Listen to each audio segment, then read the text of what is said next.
इस वक्त की सबसे बड़ी खबर मैं आपको बता रहा हूं, ईरान युद्ध की। 15 दिन हुए हैं इस युद्ध को शुरू हुए और 15 दिनों के अंदर ही कैसे डोनाल्ड ट्रंप घुटने टेकते हुए नजर आ रहे हैं। पूरी दुनिया के सामने अब डोनाल्ड ट्रंप गिड़गिड़ा रहे हैं। ईरान ने वाकई बहुत बुरी तरह से रुला दिया है। आप कहेंगे कि ऐसा क्या हुआ है? जो मैं आपको दिखाने जा रहा हूं वो ना किसी पत्रकार ने कहा है, ना किसी राजनीतिक विश्लेषक ने कहा है, ना इस युद्ध के किसी एक्सपर्ट ने कहा है, बल्कि वो खुद डोनाल्ड ट्रंप ने ट्वीट किया है। और डोनाल्ड ट्रंप ट्वीट करके, यानी उनकी तरफ से जो वो सोशल मीडिया पर पोस्ट करते हैं उसके जरिए वो कह रहे हैं कि भैया दुनिया भर से जो देश लगातार प्रभावित हो रहे हैं वो सब आ जाइए, एक साथ आ जाइए, एक गठबंधन बनाते हैं, तब जाकर के स्टेट ऑफ होर्मुज को हम लोग खुलवा पाएंगे, आज़ाद करवा पाएंगे। वरना ये जो ईरान है, ये ईरान चाहे कितना भी कमज़ोर हो जाए, इस ईरान का हम कुछ नहीं कर पाएंगे। और ये ईरान वो लगातार स्टेट ऑफ होर्मुज के अंदर मिसाइलें मारता रहेगा। आपको यकीन नहीं हो रहा है? बिल्कुल नहीं हो रहा होगा। आप जरा ये पोस्ट देखिए। ये डोनाल्ड ट्रंप ने अब से कुछ देर पहले अपने सोशल मीडिया पर ये पोस्ट किया है, और सोशल मीडिया ट्रुथ पर जो पोस्ट करते हैं उस पर उन्होंने पोस्ट किया है। और पोस्ट करके उन्होंने जो कहा है उसको जरा देख लीजिए। बहुत सारे देशों को ये बुला रहे हैं, एक बड़ा गठबंधन बनाने की बात कह रहे हैं। और डोनाल्ड ट्रंप सबसे बड़े, आप यूं कहिए कि एक तरीके से अपने दुश्मन के साथ में भी हाथ मिलाने के लिए तैयार है। इस वक्त में अमेरिका के लिए चीन बड़ा दुश्मन है, क्योंकि चीन लगातार उसको टक्कर दे रहा है। और गाहे बगाए इस युद्ध के जो एक्सपर्ट हैं वो ये कह रहे हैं कि ईरान में जो हवा भरने का काम किया है वो चीन ने हवा भरी है, ताकि चीन बहुत ज़बरदस्त तरीके से अमेरिका का नुकसान सीधे आकर के तो करना नहीं चाहता, लेकिन ईरान के जरिए उसकी कमर तोड़ना चाहता है। और डोनाल्ड ट्रंप इसमें जो कई देशों के नाम लिख रहे हैं, जिसमें उन्होंने लिखा है कि hopefully China, France, Japan, south Korea और यूके और भी बहुत सारे देश जो इससे अफेक्टेड हैं वो सब एक साथ आएंगे। यानी चीन से भी अब हाथ मिलाने से गुरेज नहीं है। चीन को भी कह रहे हैं कि भैया आप आ जाइए और स्टेट ऑफ होर्मुज को खुलवा दीजिए। ये डोनाल्ड ट्रंप की तरफ से कहा गया है। डोनाल्ड ट्रंप जो है वो इस तरीके के पोस्ट कर रहे हैं। आप जरा सोचिए, समझिए कि डोनाल्ड ट्रंप की इस वक्त में स्थिति क्या है और डोनाल्ड ट्रंप किस तरीके से बेचारे बेबस नजर आ रहे हैं। और बड़ी बात यह है कि कभी ये सरेंडर के लिए रोते हैं, कभी ये कहते हैं कि उनके हमने सब हथियार खत्म कर दिए हैं, हमने उनकी नेवी खत्म कर दी है, एयरफोर्स खत्म कर दी है, बैलिस्टिक मिसाइल खत्म कर दी है, मिसाइल लॉन्चर वो खत्म कर दिए, मेरे हाथ में उंगलियां खत्म हो गई है। इतने दावे कर चुके डोनाल्ड ट्रंप, लेकिन साहब देखिए फिर गिड़गिड़ाना क्यों पड़ रहा है आपको? फिर दुनिया के सामने ढोंग क्यों करना पड़ रहा है? ईरान ने वाकई बहुत बुरी तरह से मारा है। कुछ तस्वीरें निकल करके सामने आई है, जो आज दोपहर की तस्वीरें हैं। और आज दोपहर करीब 2 बजे इजराइल के अंदर ईरान ने हमला किया है। जरा आप अपनी स्क्रीन पर देखिए किस तरीके से जो है वो जबरदस्त हमला यहां पर हुआ है। और ये हमला अपने आप में बहुत कुछ बताने के लिए काफी है कि अब वहां के लोग अपने आप को पूरी तरह से असुरक्षित में समझ रहे हैं।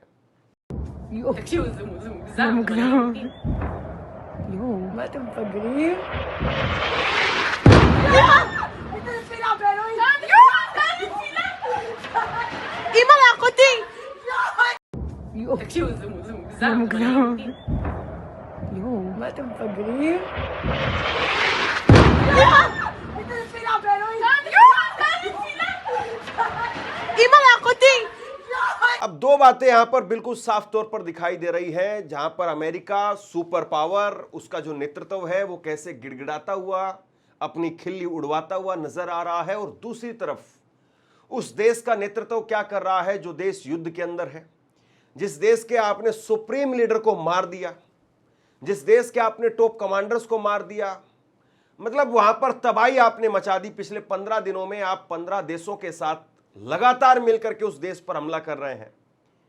खाड़ी के देश हैं और इजराइल है, अमेरिका है, अमेरिकी एयरबेस है, कुल मिलाकर के 15 देशों के साथ आप अटैक कर रहे हैं। और 15 देशों के हमले को वो अकेला देश 15 दिनों से झेल रहा है। और उनके राष्ट्रपति पेजेस्कियान का ये ट्वीट आप देखिए।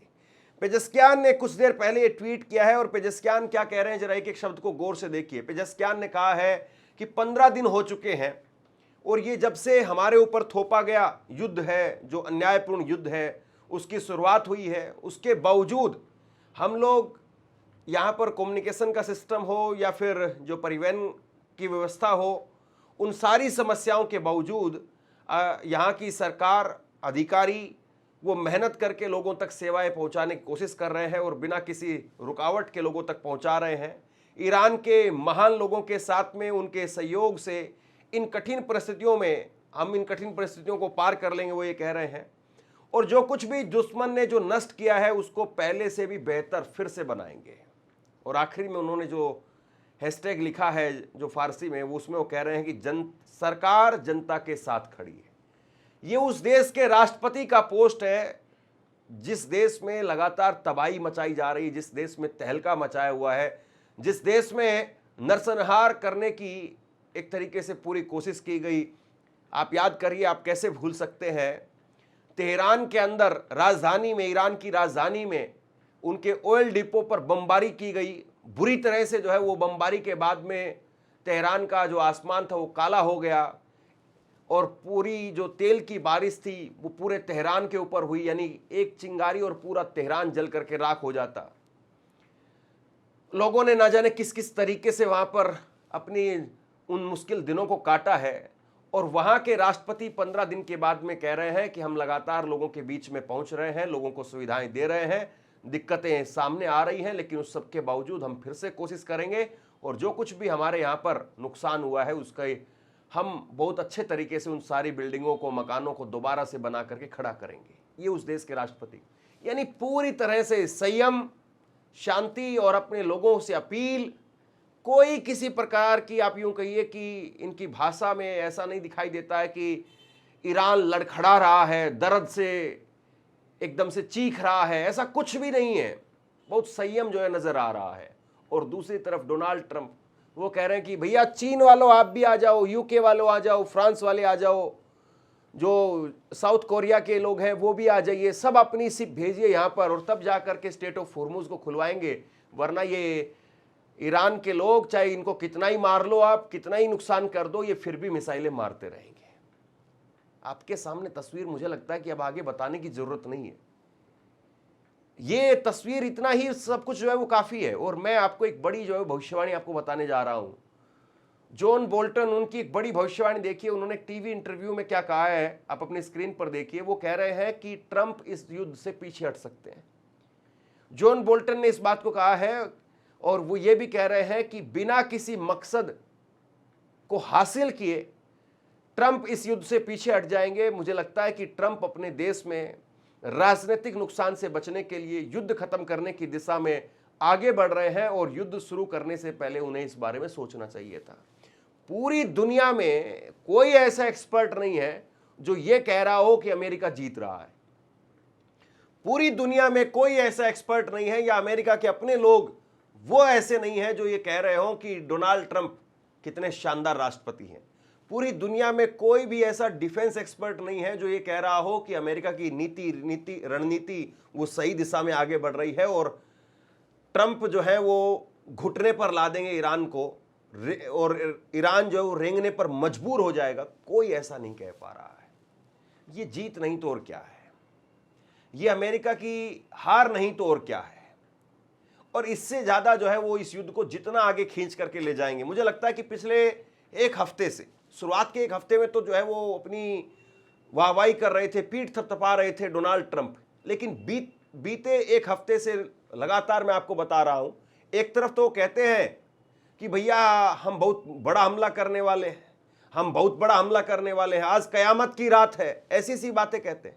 और फिर जो है वो रोने लग जाते हैं कि भैया सरेंडर कर लो, सरेंडर कर लो। अब कह रहे हैं कि भैया और बाकी देश आ जाओ, हमारे बस की बात नहीं है। मैं कई सारी चीजें बार बार इसलिए बताता हूं क्योंकि इन बातों का बहुत वजन है साहब। मैं आपको दुनिया भर की 50 खबर हेडलाइन बता दूं और मैं एक तरफ जो है अगर कोई एक ऐसी हेडलाइन लेकर के आऊं या कोई एक ऐसी खबर लेकर के आऊं जहां पर ट्रंप के सलाहकार उनकी तरफ से अगर कुछ कहा जा रहा है तो भी मुझे लगता है कि वो ज्यादा बड़े हो जाते हैं। लेकिन यहां पर तो ट्रंप खुद ही कह रहे हैं कि साहब अपन सरेंडर करने के लिए तैयार हैं या फिर अपने अकेले के बस की बात नहीं है, तो फिर अब इसमें बच क्या जाता है।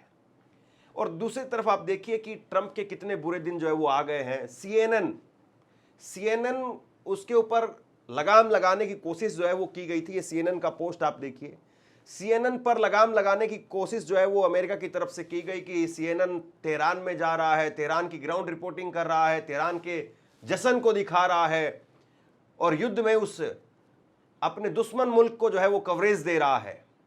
हालांकि भारत में ऐसा मुमकिन शायद नहीं है कि कोई चैनल जाकर के पाकिस्तान से रिपोर्टिंग करने लगे। भारत और पाकिस्तान का युद्ध हो रहा है और कोई चैनल जाकर के पाकिस्तान की ग्राउंड रिपोर्टिंग दिखाए, लेकिन सीएनएन ऐसा कर रहा है और निश्चित तौर पर सीएनएन ने ऐसा किया है। और सीएनएन ने वो काली तेल की बारिश वो भी आपको दिखाई थी। तो सीएनएन के ऊपर जो है लगाम लगाने की कोशिश की, लेकिन सीएनएन ने साफ तौर पर कह दिया, सीएनएन ने कह दिया कि भाई हम अपने पत्रकारिता जर्नलिज्म के सिद्धांत पर कायम है। राजनेताओं का यही स्वाभाविक स्वार्थ है कि वह ये कहें कि जो पत्रकारिता उनके निर्णयों पर सवाल उठाती है वह झूठी है, यानी नेताओं का काम यही है। सीएनएन में हमारा एकमात्र मकसद यह है कि हम सच हमारी ऑडियंस तक पहुंचाएं, चाहे वह अमेरिका में हो या दुनिया के किसी भी हिस्से में हो। कोई भी राजनीतिक धमकी या अपमान हमारी इस प्रतिबद्धता को नहीं बदल सकता है। इसे कहते हैं पत्रकारिता, इसे कहते हैं मुंह तोड़ जवाब सरकार को, इसे कहते हैं सरकार को यह बता देना कि तुम हमारे माई बाप नहीं हो। ये सीएनएन है और इसीलिए लोग सीएनएन के दीवाने होते हैं कि अमेरिका में रह करके आप अमेरिका के राष्ट्रपति को मुंह तोड़ जवाब दे रहे हैं कि हमें फर्क नहीं पड़ता है कि आपको ये पसंद आ रहा है या नहीं आ रहा है। हम वहां जाएंगे, हम सच दिखाएंगे और वो सच देखने वाले चाहे अमेरिका में बैठे हुए लोग हों जो हमारी बात को पसंद करें, चाहे दुनिया में बैठे हुए कहीं पर भी लोग हों जो हमारी बात को पसंद करें, हमारा काम सिर्फ और सिर्फ सच दिखाना है। सच हम दिखाएंगे। अब सच देखना अगर आपको पसंद आता है तो आप देखिए, अगर आपको पसंद नहीं आ रहा तो हमें कोई आपकी परवाह भी नहीं है। ये सीएनएन की तरफ से जो है मुंह तोड़ जवाब दिया गया है। और ऐसे जवाब जो है वो गोदी मीडिया यहां पर तो आप कहां उम्मीद कर सकते हैं। यहां तो छोड़िए भारत और पाकिस्तान, चलिए ठीक है एक दुश्मन मुल्क को आप कवरेज ना भी दें, यहां तो कांग्रेस और बीजेपी और आम आदमी पार्टी और समाजवादी पार्टी और शिवसेना और ममता बनर्जी, अगर यहां पर भी अगर ये लोग न्यूट्रल हो जाए तो भी यहाँ के लोगों की जो है वो गोदी मीडिया फिर इनको ना कहें, इनको भगाए नहीं। यहाँ तो बीजेपी को ही माई बाप बनाया हुआ है। बीजेपी मतलब देश है, यहाँ कोई मतलब नहीं है। अगर बीजेपी वर्सेस ममता बनर्जी होगा तो बीजेपी वो भारत बन जाएगा और ममता बनर्जी को पाकिस्तान बना देंगे, दे गाली दे गाली। अगर बीजेपी वर्सेस कांग्रेस होगा तो कांग्रेस को पाकिस्तान बना देंगे। अगर बीजेपी वर्सेस समाजवादी पार्टी होगा तो समाजवादी पार्टी को नमाजवादी पार्टी बना देंगे, मुसलमान घोषित कर देंगे। ऐसे ही है। उद्धव ठाकरे जब तक इनके साथ थे तब तक उद्धव ठाकरे सबसे बड़े हिंदुत्ववादी थे। उद्धव ठाकरे जैसे ही उधर गए तो उद्धव ठाकरे को मौलाना घोषित कर दिया। यही काम है यहाँ के लोगों का, यहाँ के मीडिया का, कि जैसे ही कोई बीजेपी के खिलाफ गया, सरकार नहीं बीजेपी के खिलाफ, जैसे ही कोई बीजेपी के खिलाफ गया, मोदी के खिलाफ गया, तो वो या तो मुसलमान घोषित हो जाता है या फिर पाकिस्तानी, खालिस्तानी, ना जाने उसको क्या क्या दिया जाता है, क्या क्या तमगे से जो उसको नवाजा जाता है। लेकिन ये सीएनएन की हिम्मत है। सीएनएन कह रहा है कि भाई हम डंके की चोट पर सच दिखाएंगे, तुम्हें पसंद आए तो ठीक, नहीं आए तो कोई दिक्कत नहीं है, हमें आपकी कोई बहुत ज़्यादा परवाह भी नहीं है। तो ये जो है तस्वीरें निकल करके सामने आ रही हैं और निश्चित तौर पर अमेरिका उसके हौसले प्रस्त हैं और ईरान के हौसले जो है वो बुलंद दिखाई दे रहे हैं। मैं एक ट्वीट आपको और दिखाता हूँ। ये आप देखिए, एमबी गालिफ हैं जो कि ईरानी सरकार के संसद के स्पीकर हैं, अध्यक्ष हैं, और उन्होंने क्या कहा है जरा गौर से पढ़िए। वो कह रहे हैं कि साहब ये जितने भी अमेरिकन बेस हैं ये और कुछ भी नहीं है, ये सिवाय खतरे के, यानी ये कोई रक्षा करने का काम नहीं कर रहे हैं, ये खतरा बन गए हैं और पूरी तरह से इस युद्ध ने एक तरीके से बेनकाब कर दिया है। और ये सिर्फ और सिर्फ इजराइल को बचाने के लिए है, ये इजराइल के लिए ही काम कर रहे हैं, खाड़ी देशों को बचाने के लिए नहीं है। और कुल मिलाकर के बात पूरी तरह से सबके सामने आ चुकी है, सबके सामने शीशे की तरह से ये बात साफ हो गई है कि अमेरिका सिर्फ और सिर्फ इजराइल को बचाने के लिए, अपने आप को बचाने के लिए इन बेस का इस्तेमाल कर रहा था। और ये बेस बिल्कुल भी जो है वो खाड़ी के देशों के काम नहीं आए। खाड़ी के देशों पर उल्टा इन बेसों की वजह से हमले हुए हैं। अगर ये बेस नहीं होते तो खाड़ी के देशों पर हमले नहीं होते। और यही बात वो कह रहे हैं कि ये बेस आज रक्षा का नहीं बल्कि खतरा का एक बहुत बड़ा जो है सिंबल बन चुके हैं। खतरा जो है इनकी वजह से है, ये बेस की वजह से। तो ये जो है प्रतिक्रियाएं निकल करके सामने आ रही है। मैं एक मैप आपको दिखाता हूं, बहुत इंटरेस्टिंग मैप है ये आप मैप देखिए और इसके जरिए आप समझिए। जो लाल निशान दिखाई दे रहा है, ये लाल निशान वो है जहां पर इजराइल के अंदर लगातार सायरन बज रहे हैं, लगातार जहां पर ईरान के हमलों को लेकर के चेतावनी जारी हो रही है। और पीले निशान वो है जहां पर हिजबुल्लाह की वजह से जो है मार हो रही है और हिजबुल्लाह की मिसाइलें आ रही हैं, तो वहां पर लगातार सायरन बज रहे हैं। पूरे इजराइल के अंदर इस वक्त में लाल लाल, और नॉर्दर्न इजराइल के अंदर हिजबुल्लाह जो है उसकी मार यहां पर साफ तौर पर दिखाई दे रही है। तो कुल मिलाकर के ये स्थिति पैदा हो गई है। डोनाल्ड ट्रंप वो गिड़गिड़ाते हुए नजर आ रहे हैं और दूसरी तरफ आप देखिए ईरान, उसके हौसले ना केवल बुलंद हैं बल्कि ईरान, वहाँ के लोग वो सरकार के साथ खड़े हैं और सरकार वो लोगों के साथ खड़ी हुई नज़र आ रही है। ये अपने आप में बहुत बड़ी जीत है ईरान की। और देखना ये बाकी है कि अब इस युद्ध का अंत कब और कैसे होता है और किस तरीके से होता है। आप क्या सोचते हैं नीचे कमेंट बॉक्स में लिख करके जरूर बताइए। इस खबर को शेयर कीजिए। धन्यवाद। आपसे कुछ कहना चाहता हूं। आज के वक्त में पत्रकारिता करना कितना मुश्किल काम है, लेकिन अगर ऐसे में भी कोई आपकी खबर दिखा रहा है, कोई आपके मुद्दे पर बात कर रहा है, तो आपको भी उसका साथ देना चाहिए। अगर आपको लगता है कि मेरी पत्रकारिता सही है, मैं आपके लिए आपकी खबर वो दिखा रहा हूं, तो ऐसे में आप मेरा सहयोग कीजिए। आप इस वीडियो को जब लाइक करेंगे तो लाइक के साथ में ही एक थैंक्स का बटन आपको दिखाई देगा। उस थैंक्स के बटन पर आप क्लिक कीजिए और जो भी सहयोग राशि दे सकते हैं वो दीजिए। दूसरा, आप चैनल को ज्वाइन कर सकते हैं और चैनल को ज्वाइन करके भी मुझे मदद कर सकते हैं।